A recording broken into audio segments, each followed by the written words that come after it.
The Legislative Assembly of El Salvador approved for the 34th time an extension of the exception regime to combat criminal group remnants. In South Korea, Seoul Western District Court rules to overturn arrest warrant for impeached President Yook Suk Yeol. And in Palestine, Israeli occupation forces fiercely intensified their attacks on Gaza amidst truce talks.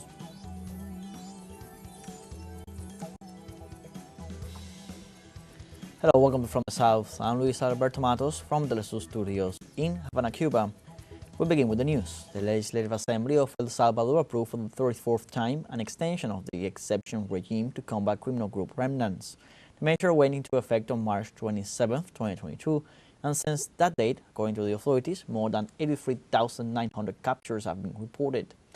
Government legislators, including the president of the body, Ernesto Castro, have defended the application of the measure, assuring a reduction in the homicide rate. However, human rights organizations in the country, in addition to reporting the abuses of power protected by this regime, confirmed more than 300 deaths of those deprived of liberty, many of whom were innocent. And in Ecuador on Sunday night, the National Service of Integral Attention for Adults Deprived of Liberty and Adolescent Offenders informed that former Vice President Jorge Glass was returned to his cell after an assassination attempt. According to the authorities, all security protocols were activated before and remain active. The response managed to stop incidents that were generated by other prisoners and that in effect put the life of the former vice president at risk. The organization points to incidents generated intentionally to destabilize order and peace and assures that Jorge Glass enjoys security guarantees. Despite the measures granted by national and international bodies, the former vice president has been held in La Roca prison since Ecuadorian forces assaulted the Mexican embassy, where he was in asylum in April 2024. And in Ecuador, the presidential candidate for the Citizens' Revolution Movement, Luisa González, officially launched her electoral campaign for the general elections to be held on February 9th.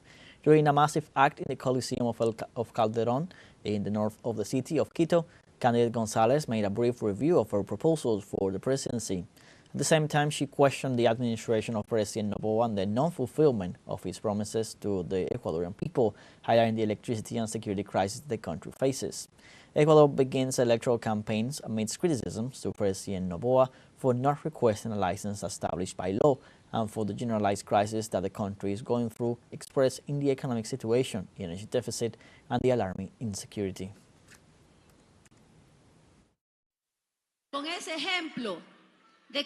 With this example that we can change the destiny of our country with truth, honesty, and transparency.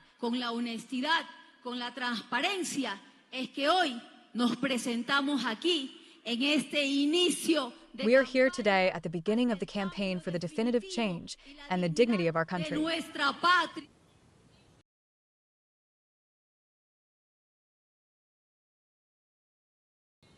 Presidential candidate Luisa González condemned the Ecuadorian government's lack of interest in the needs of the people, stressing that crisis facing the country is due to the betrayal of its leaders.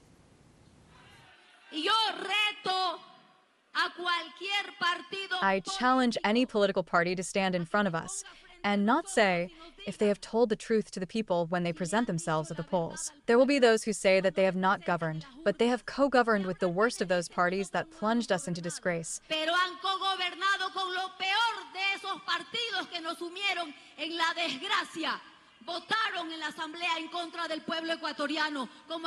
They voted in the assembly against the Ecuadorian people, as they have just voted against 4 missing children. That is what they have been, mercenaries of politics, without thinking about the needs of the people. When you reflect on what brought us here, remember that what brought us here was the division of power, the betrayal, and the focus on personal interests and not on the interests of the great majority. In the midst of this panorama, candidates qualified by the National Electoral Council started their campaign from this Sunday until next February 6. Among them, the current president, Daniel Noboa, candidate for the government party. At the same time, Leonidas Issa, indigenous leader, designated by the members of the Extraordinary Assembly of the Confederation of Indigenous Nationalities of Ecuador as candidate for the next general elections, and the presidential candidate for the Popular Unity Party, Jorge Scala Zambrano.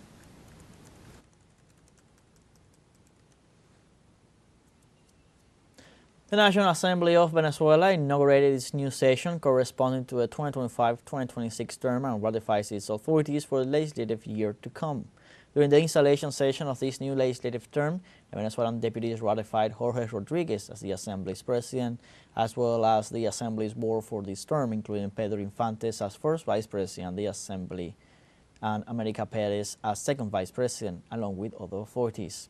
The proposals were brought to the legislature, voted on, and then the approved members were sworn in for their functions. The first task to be assumed by the Venezuelan legislature after its installation will be to swear in President Nicolás Maduro on January 10th, following his victory in the elections of July 28, 2024.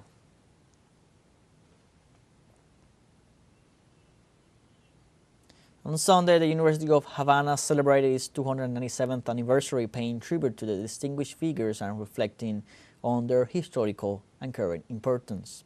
The university rector, Miriam Nicado, highlighted the university's commitment to the history of the Cuban Revolution, in addition to its important contributions to politics, culture, and science. Nicado reaffirmed the commitment to dedication and excellence, in addition to the construction of ideas that deserve to be transferred to the leadership of the country to contribute to the homeland. The university institution, in addition to its educational work, also performs social, economic, and defense activities in the country.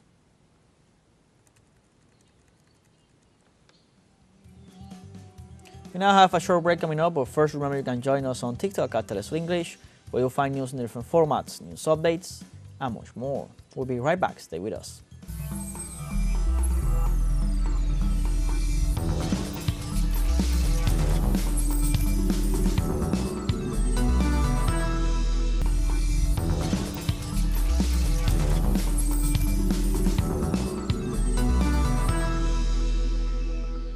Welcome back. The Dominican Republic encourages citizens' participation in the collection of recyclable plastic material by organizing a Plastic for Toys Exchange Day the day before the Three Kings Day. Let's see. The municipality of Santo Domingo organizes a day of exchange of plastics for toys just before the Day of the Three Kings, a useful and environmentally friendly initiative that promotes recycling and will allow hundreds of Dominicans to receive bicycles and dolls, while emphasizing the municipality's commitment to environmental care. Some citizens highlighted the importance of this initiative that seeks to keep the municipality clean and healthy.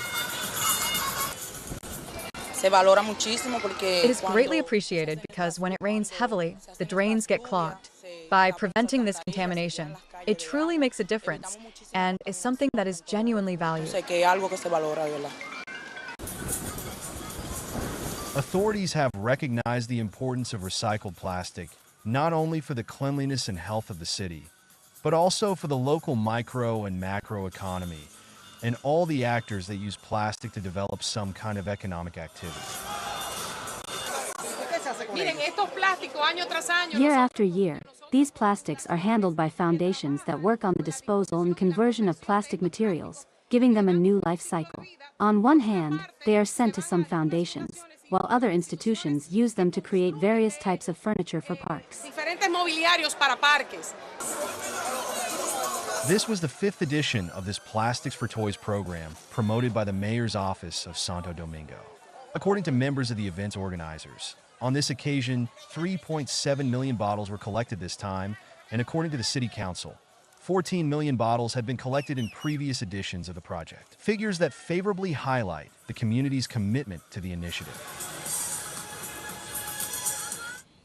In Spain, children who have been forced to migrate have already received a visit from the Three Wise Kings in solidarity. Thanks to donations from citizens, they have delivered almost 2,000 toys so that no child is left without a gift. More information from our colleague Lucia Muñoz Lucena. Por fin ha llegado el día más esperado del The año. most awaited day of the year for children has finally arrived, the Day of the Three Kings. Omashai Anom arrived in Spain from Nigeria 20 years ago. Amidst nerves, he accompanies his daughter and son to collect the gifts left for them by the kings in solidarity. We are here so that the children have toys, because it is very important that the children have toys. Because on this date, when the children don't have toys, it is like a seal for life. Los Reyes Solidarios es una iniciativa. The Kings of Solidarity is an initiative of the Integration for Life Collective. The objective is that no child in a situation of social exclusion is left without a gift. There are many families who, like Mercedes from Bolivia, left their country behind when they migrated, but the illusion always travels with them. This day is very important. We are waiting here for the kings to come and the children too. Those who do not have toys can come here and receive a gift, because there are many, so that all the children do not lack any gift. Para todos los niños que no le falte ninguno.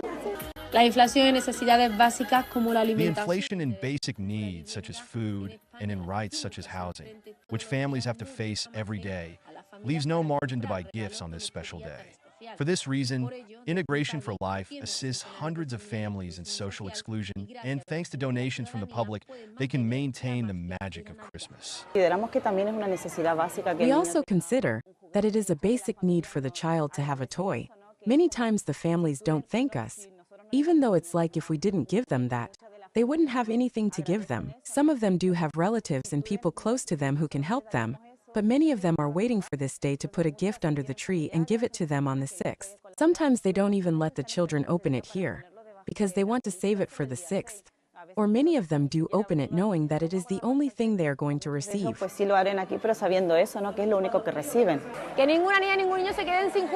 no child is left without a toy. This is the mission of the Kings and Kings in Solidarity. They have come here with more than 1,950 gifts donated on a day, when they are still waiting for the most exciting night of the year. Tras conseguir atravesar Oriente, Melchor, Gaspar y After making Baltasar it through the East, the wise men are already walking the streets of half the world. These migrant kings not only bring gifts to the little ones and those who are not so little anymore, but also remind us that the magic lies in being in solidarity with others and achieving peace. Lucía Muñoz Lucena y Francis González, TeleSUR, Andalucía, España. We have a second short break coming up, but before we invite you to visit our YouTube channel at teleSUR English, there you'll be able to rewatch our interviews, top stories, special broadcastings, and more. Hit the subscribe button and activate the notification bell to stay up to date on the world's most recent events. Final short break, don't go away.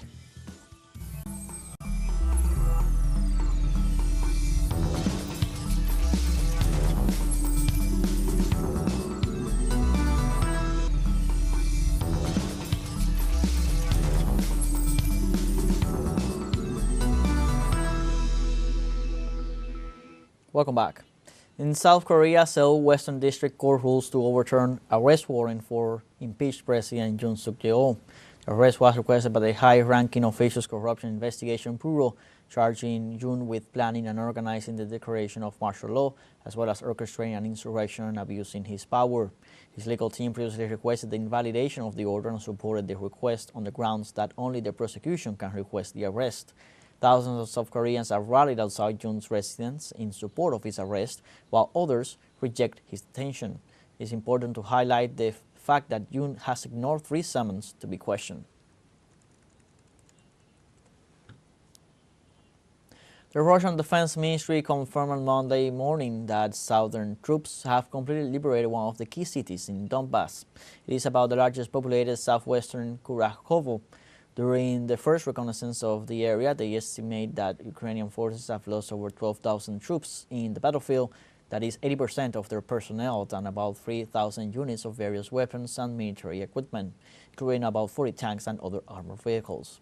The Defense Office attached importance to Kurakovo as the area has become a powerful fortified area with a developed network of long-range firing points and subway communications in the past 10 years.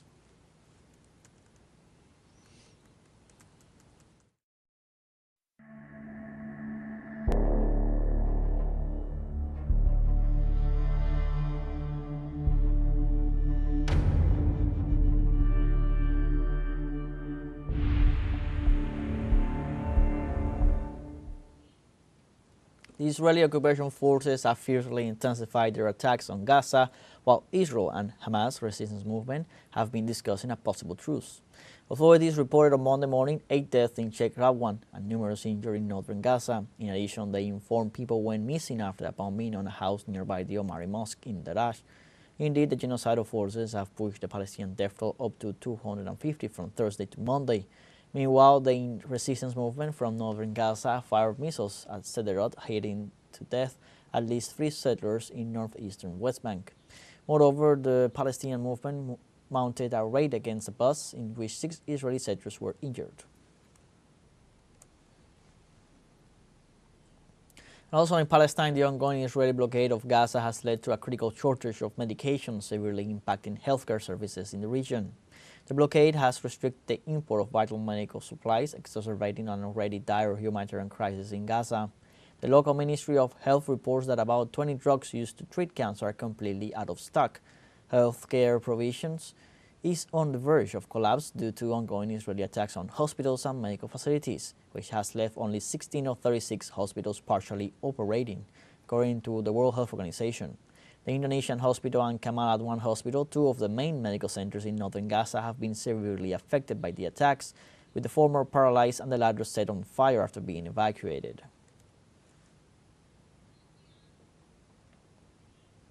And local activists denounce alarming increase in sectarian violence in western Syria, where 500 people have been arbitrarily arrested in the last 3 days. The operations are carried out specifically in Latakia and Tartus in the province of Homs. They denounce that the public security forces seem to act in accordance with the law, and their paramilitary groups do not do the dirty work. They arrest Alawite Muslims and subject them to humiliating treatment. Ranking officers are forced to flee and to crawl, often without clothes. The current location of most of the detainees is unknown. While Western governments reach agreements with terrorists, the sister and the aunt of the artist Baha al-Youssef were killed by the new rulers.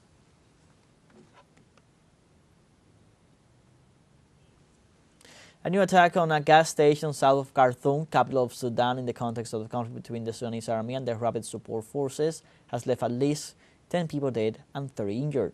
The emergency room of the Southern Zone detailed that the injured were transferred to the Bashar hospital. At least 5 of them are in critical condition due to first-degree burns. Activists have stated that the area is very crowded as locals come to do their shopping. This is the 3rd attack in less than a month.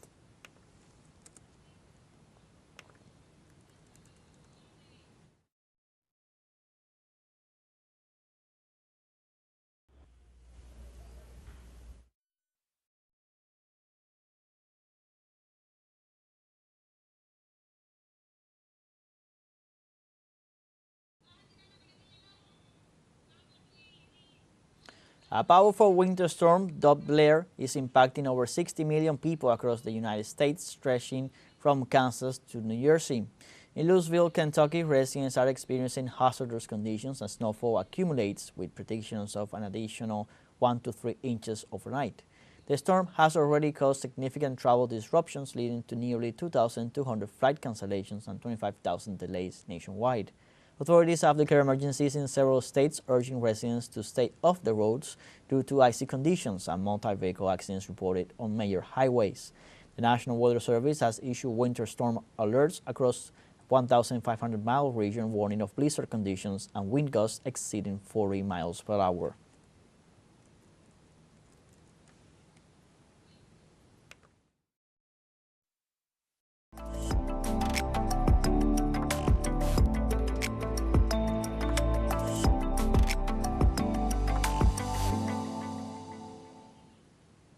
China's vibrant capital, Beijing, is a city of rich historical heritage and the country's political and cultural center. Founded more than 3,000 years ago, Beijing is located in the northeastern part of China. Its present urban form was established in the early 14th century when the Yongle Emperor of Ming Dynasty moved the imperial capital there from south of China. The current city blends ancient history with modern innovation. At the center of the city is the 180-acre imperial palace, the Forbidden City, which was the royal home in the Ming, Qing dynasties for almost 500 years. The Forbidden City receives nearly 50,000 visitors every day. The White Pagoda at Beihai Park, a former imperial garden northwest of the Forbidden City, used to be the highest landmark building in the city. The Temple of Heaven in the south of the Forbidden City was the largest royal sacrifice altar, which was built in 1420. Ming and Qing emperors came here to pay homage to heaven and pray for a year of rich harvest. Beijing Railway Station is one of the main railway hubs in the bustling capital, steeped in history and tradition. It serves as a gateway for both domestic and international destinations. With 8 platforms and 16 tracks, the station is equipped to handle a high volume of travelers. Today, Beijing stands as a vibrant and bustling metropolis with a mix of ancient landmarks and modern skyscrapers. With a population exceeding 1.4 billion, China is now the second most populous country after India, and the world's second largest economy after the United States. We have come to the end of this news brief. You can find these and many other stories on our website at telesurenglish.net. Join us on social media, Facebook, X, Instagram, Telegram, and TikTok. For TeleSUR English, I'm Luis Alberto Matos. Thank you for watching.